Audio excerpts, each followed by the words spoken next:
And it came to pass, when men began to multiply on the face of the earth, and daughters were born unto them, that the sons of God saw the daughters of men, that they were fair, and they took them wives, all of which they chose.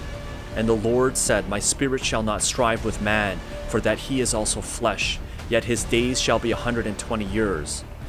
There were giants in the earth in those days, and also after that, when the sons of God came into the daughters of men, and they bare children to them. The same became mighty men which were of old, men of renown. The 10 patriarchs who were born before the flood lived an average of 900 years, with the exception of Enoch, who was raptured before his death. However, immediately after the flood, the lifespan of humans rapidly declined. Abraham was born approximately 300 years after the flood and lived for 175 years. In addition, Nephilim giants who lived before the flood were of much larger size compared to their smaller post-flood descendants. The exponential decay in age and size may have been directly linked to environmental factors that simultaneously extinguished a large quantity of larger kinds of animals and dinosaurs that were not able to adapt to the rapid change. Noah likely brought smaller offspring or newborns of larger animals like dinosaurs on the ark. After a few hundred years, they would eventually die off due to their smaller lung capacity and nostril airways that were insufficient in carrying enough oxygen to their organs. Larger animals were not able to thrive in diminishing environmental conditions. The change was possibly due to the decreasing strength of the Rakiya or firmament canopy. The Rakiya was a covering or barrier over the earth. It produced increased pressure and concentration of oxygen, similar to a hyperbaric oxygen chamber. This would allow for greater healing and less cellular deterioration due to the solar radiation and oxidative stress. Another factor is that the smaller and more scarce plant life following the flood may have contributed to decreased oxygen production and increases in carbon dioxide. This can be substantiated by the air bubbles in amber fossils that contain higher amounts of oxygen. The Rakiya may have also contained a thicker gas, liquid, or solid layer of ice that was suspended in the upper atmosphere by a powerful electromagnetic field. The accredited physicist Dr. Simony Menaham's chief breakthrough was the Apola electron-positron lattice. In his research, he found that when 1.02 megavolts of energy was applied in a spatial vacuum, two oppositely charged particles were produced. As a result, a crystalline lattice was generated and may have been a contingent factor in the pre-flood firmament barrier. This lattice would allow light and particles to exchange freely through it, but would assimilate harmful radiation. The introduction of free radicals would have caused accelerated aging and cellular deterioration of all life. At the collapse of the Rakiya, the foundations of the deep had broken forth as well. These subterranean water chambers were extremely pressurized water deposits that are similar to magma trapped under tectonic plates. Dr. Walt Brown discovered evidence of this in his research and coined it the hydroplate theory. As the fountains of the deep exploded with extreme pressure, magma and water reached supercritical temperatures that would disperse supersonic jets through the surface of the water and cause instant and intense global rain in the atmosphere. The excess rain would have settled in the polar ice cap regions as well as blanketing the northern and southern regions into a mini ice age. This can be verified by the frozen woolly mammoths and sauropods that were cryogenically frozen in Siberia and Alaska. The largest hydroplate burst seam can be observed at the mid-Atlantic ridge and would also account for the continental shifting of landmass, major mountain ranges, trenches, and bending rock-layered mountains that were still hot and pliable. The flood would also explain the rapid burial and fossilization of dinosaurs, polystrate fossils, layered strata, and the coal and oil deposits. Many of the fossilized dinosaurs are also found in the death pose with their heads tilted back, grasping for air due to the suffocation from rapid mudflood burial. After the collapse of the Rakiya and the global flood, the environmental conditions were no longer favorable as they once were.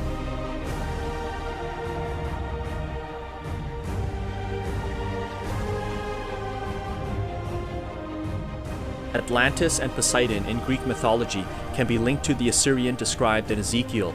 The Assyrian is connected to Azazel, who is outlined as occupying the Garden of Eden as her strategic location and stronghold.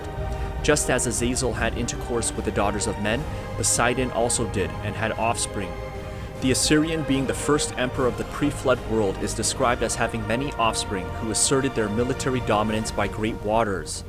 Likewise, in Plato's account, Atlantis has an abundance of animals, resources, and is ruled over by military generals who are Poseidon's sons. Both accounts describe springs or aqueducts of water emanating from underground that provide abundance to plants and animals. Both describe advanced kingdoms and technology. In addition, the story of the flood would account for the ultimate and timely destruction of these kingdoms due to their wickedness and warfare that took place when the kingdoms of fallen watchers and their Nephilim offspring waged war on the Assyrian. This event would be remembered as the first Nephilim world war that preceded the flood and would eventually be remembered by the multitude of cultures and generations to come. Other stories and myths describe mermaids inhabiting the waters and interacting with sailors and fishermen. The tales of mermaids first appeared in ancient Assyria. The Assyrian Atar goddess transformed herself into a mermaid out of shame for unintentionally committing murder. Mermaids are associated with floodwaters, drowning, and seduction, which is why they are also called sirens to the Greeks. In addition, the Book of Enoch details how Nema and other women who joined themselves with the Watchers would become known as sirens. Pliny the Elder and other writers documented various animal species, such as the mermaids, who they considered as real living creatures. While there is no specific interactions with these creatures in biblical accounts, the ancient Philistine god Dagon is mentioned, who has an upper body of a man and a lower body of a fish. In modern times, multiple accounts from travelers and natives on the island of New Guinea have detailed sightings and interactions with mermaids. Some fishermen have even caught them in their nets, but due to the ancient sacredness of these creatures, they have been set free. These interactions describe them as an air and water-breathing animal, with the head and arms of a human and a long trunk with a single large flipper. The females are said to have breasts as a human woman and long, sharp nails. They have been seen surfacing and hunting fish in shallow waters, and they sleep on sandbars and deserted beaches. Former occult witches, which have shared testimonies, contend that underwater abilities can be granted by making covenants with water spirits. In addition, former Masons of high order have shared that mermen carry tridents and are muscular warriors who can shapeshift from their single flipper into multiple tentacles like an octopus for strategic combat advantage. Underwater ruins and cities inhabited by these merfolk are also said to exist and have been accessed by a select few operating in covenants with marine kingdom spirits. While these accounts sound fantastic and whimsical, much of the world's water is still unexplored due to our inability to reach these remarkable depths.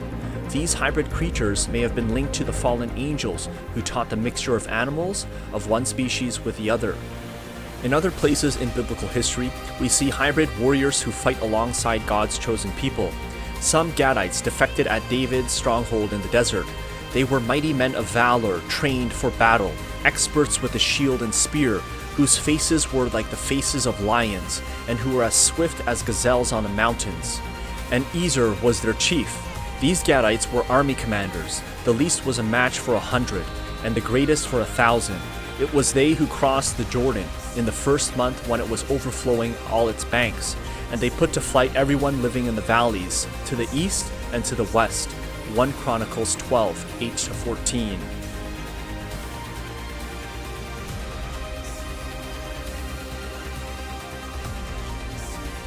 Tartaria was a large, vast country and empire in the northern part of Asia. Tartary had its own language, national flag, crest, and emperor. A large number of maps show different countries and regions it occupied when it was a superpower as late as the 18th century. The Tartary flag and its crest had an owl on it, and the emperor's flag depicted in literature included a griffin. Tartaria was made up of multi-ethnic groups of people who spoke several Turkic languages. The great Tartarian empires share similarities with the Sumerians, Egyptians, and other cultures. There have also been Tartarian red-haired giant mummies that have been found and were ritually embalmed like the Egyptian mummies. The remains are extremely well preserved of both male and female giants. Like other Nephilim giants found across the world and North America, these red-haired giants were likely a specific type sharing a common bloodline or ancestry. Other notable characteristics found on these mummies, which are similar to other advanced Nephilimic cultures, are the evidence of advanced surgical procedures and tattoos that are still visible on these remains. Egyptian, Peruvian, Mayan, and Aztec civilizations shared these common and advanced cultural arts and technological stone building and medical developments. The Great Tartarian Empire dates back to around the 4th century AD and was wiped out from secular history, which existed as late as the 18th century. There are maps that indicate that it had a presence in North America as one of its territories. In addition, archaeological artifacts show that the swastikas were a grand symbol of these people that predate the Buddhist and Nazis' use of it. Others speculate that the first iron or steel-clad armored ships that were seen in the mid-1800s were of Tartarian technology, as seemingly they appeared out of nowhere, and the Russians who lacked the technological means to produce these ships could not have done so on their own. The star-shaped forts and cities that were created before the 18th century also suggest an architectural link back to the Tartarian Empire. These forts and structures have also been found all over the world and possess a high level of complexity. Similar to the ancient mound builders, the Nephilim often built complex pyramids, obelisks, temples, and rock formations to honor their fallen angel forefathers. Alternative forbidden history and artwork depict Genghis Khan as a white-skinned Aryan from Tartaria. He was part of the Black Tatars, who also are said to have red hair, pale white skin, and blue eyes. Genghis became known as the Khan, which means king, and he conquered more lands and countries in 25 years compared to Rome's 400-year conquests. During the Golden Horde armies, the Mongolians became known as Tatars. Herodotus refers to the Artarians, who were once known to descend from Atlantis. The name Tartaria can be broken down into regions that in ancient times had multiple territories around the world. Iran was also one of the territories of ancient Tartaria. Iran means land of the Aryans and closely relates to the pronunciation and spelling of Aryan, because Iran is said to have been descended from the Aryans. In addition, the Nazis declared the Iranians to be immune to the Nuremberg laws, as Hitler considered Iranians to be purebred Aryans. China also had trade relations with the Great Tartarian Empire after they were conquered. They were credited to be the first in antiquity to record the Tartarian Empire and account how the inhabitants of China enjoyed all of the pleasures of peace under the government of the supreme monarch and emperor. The Russian princes also once served and at one time paid taxes to the Great Tartarian Empire. In addition, Tartaria resembles the word Tartarus, as it shares the same root word.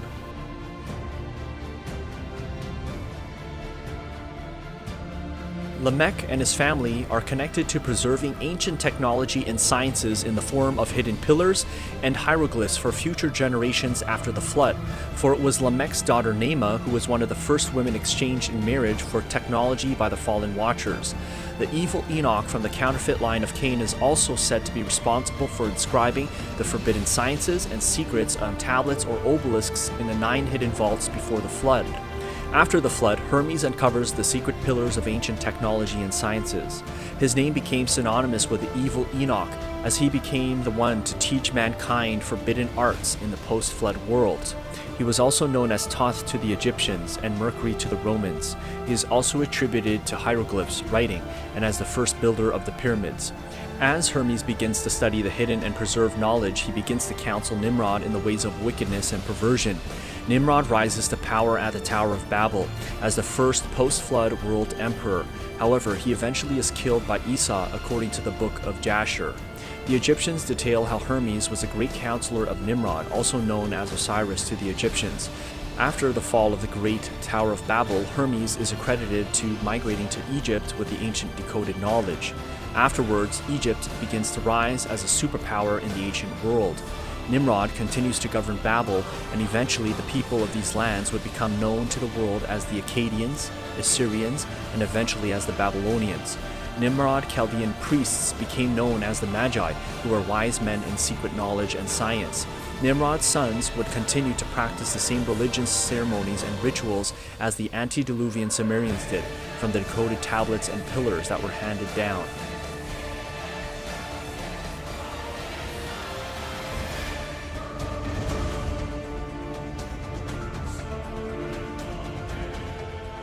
Moses and the Israelites face giants in the Promised Land, but they also encounter fiery, flying serpents in the wilderness. The common interpretation is that these serpents were snakes. However, ancient historical analysis reveals that these were fury-flying serpents with poisonous venom, and possibly similar to some form of pterosaur. According to Josephus, Moses employs a clever strategy to evade these flying serpents. He writes how Moses wove baskets and placed birds called ibis in them. They were natural predators of the much larger serpents. As a result, Moses and his people are able to travel through an area of which these pterosaurs are numerous in size and number. Interesting enough, another famous Roman commander by the name of Pliny the Elder recounts how the Egyptians used these birds against pterosaur serpents as well. Moses was appointed as a general over the Egyptian army when he clashed against Ethiopia. He devised a clever strategy that he used to ward off flying serpents by the waters in the antiquities of the Jews. Moses led the attack on Ethiopia by marching out on treacherous land instead of the river. The alternative land passage was a quicker route, but was difficult to be passed over because of the multitude of fierce serpents it produced in vast numbers. It described that these flying serpents were poisonous and were greatly feared in ancient times. These serpents would produce in great quantity that the Egyptians and Greeks greatly feared them and avoided these areas. Herodotus marveled at the heaps of skeletons and spines of an incalculable number. The skeletons were so large, but there were a variety of different sizes. The winged serpents had wings like bats, but gave birth to live young instead of eggs. They were so vicious that not only does the female kill the male during mating by biting clean through his neck, but the young would eat their way out of their mother's womb, killing her. Moses invented a wonderful strategy to preserve his army by weaving baskets and filling them with the birds called ibis in them.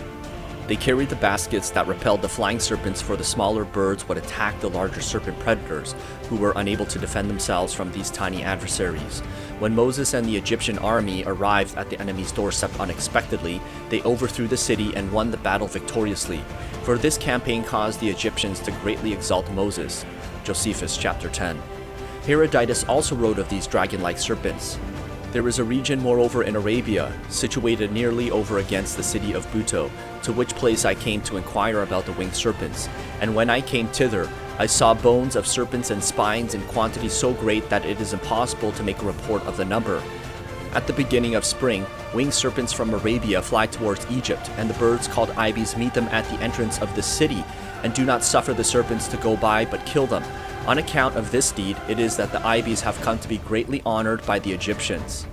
It appears that these flying dragons would infest the skies if they were not kept in check and in balance by these sacred birds, who were honored among the Greeks and the Egyptians.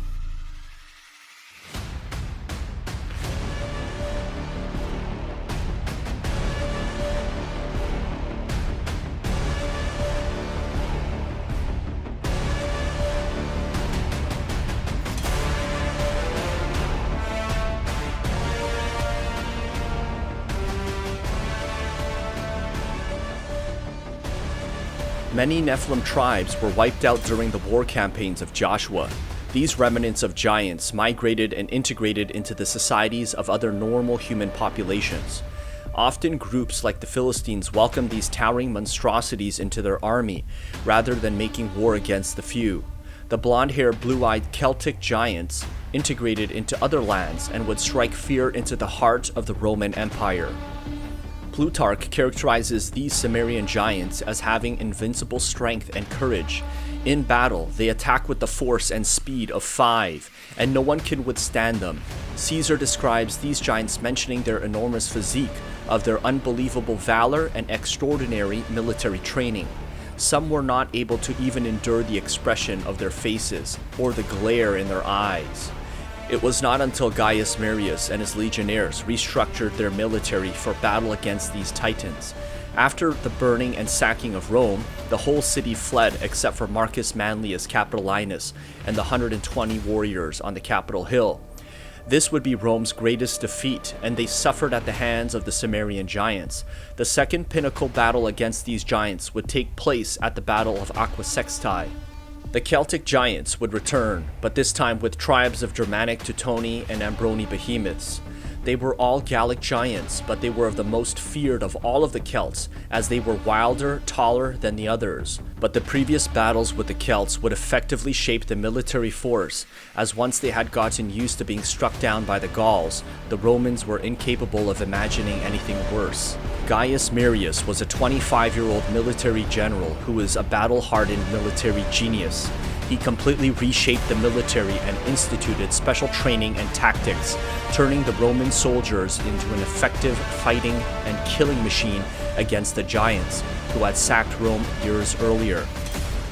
He taught the Legionnaires to slice the giants at their knees and legs, to which they reached when standing against the giant invaders. They would exploit these giants for their great stature, cutting them down to size as it became known. Gaius also reformed the outdated standard phalanx formations and created special force units within the ranks. He ensured that inspections were done so that the weapons were sharpened and that their kits were polished and ready for battle at a moment's notice. Several small encounters with these giants would occur, but Gaius instructed his soldiers to become acquainted with the appearance of these savage giants. The opposing general, Tudoba, was a warrior of colossal height. His fighting ability and strength was extraordinary. He was said to have leaped over 6 horses with ease. His strength and command would come to an end at the skillful Roman force.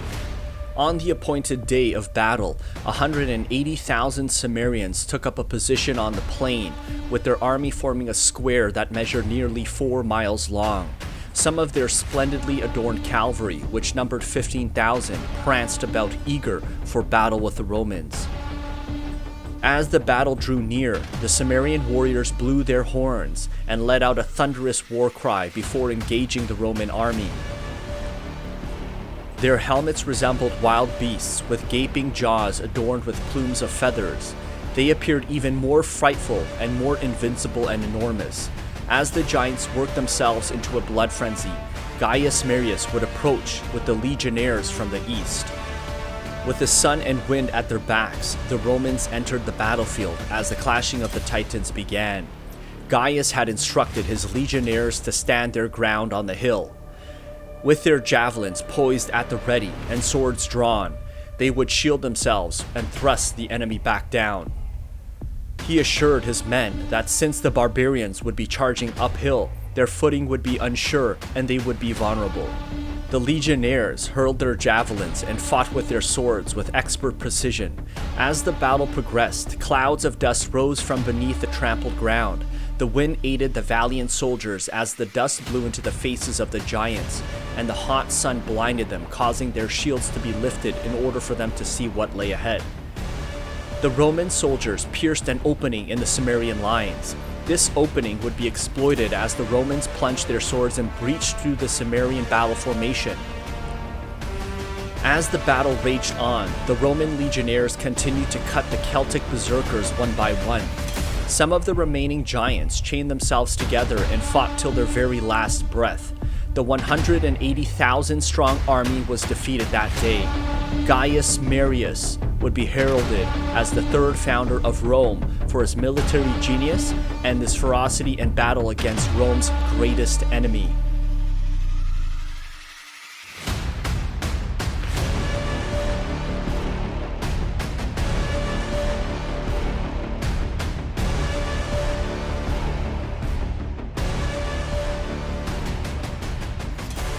Have I not commanded you? Be strong and courageous. Do not be afraid. Do not be discouraged, for the Lord your God will be with you wherever you go. They say you can perform miracles, that you have seen the kingdom of God. You can see the kingdom of God. But you must be born again. Born again? How can you be born again? You must be reborn. Not in the flesh, but in the spirit.